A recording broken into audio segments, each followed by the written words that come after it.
बिस्मिल्लाहिर्रहमानिर्रहीम।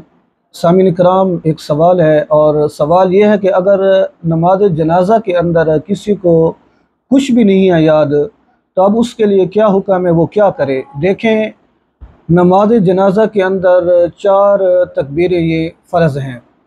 अगर किसी को कुछ भी नहीं है याद और वो याद करने की ताकत रखता है तो उसे चाहिए कि वो जल्द अज जल्द याद कर ले। जब तक उसे याद नहीं हो जाता तो वो इमाम के साथ चार तकबीरें पढ़ ले तो उसकी नमाज जनाजा हो जाएगी। यानी शुरू में अल्लाह अकबर इमाम साहब ने पढ़ना है तो वो भी इमाम के साथ अल्लाह अकबर पढ़े। फिर दूसरी मरतबा इमाम साहब ने अल्लाह अकबर पढ़ना है तो वो भी इमाम के साथ अल्लाह अकबर पढ़े। फिर तीसरी मरतबा इमाम साहब ने अल्लाह अकबर पढ़ना है तो वो भी इमाम के साथ अल्लाह अकबर पढ़ ले।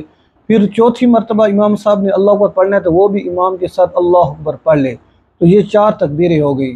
फिर उसके बाद इमाम साहब ने सलाम फेरना है तो वो भी इमाम के साथ सलाम फेर ले तो उसकी नमाज जनाजा हो जाएगी।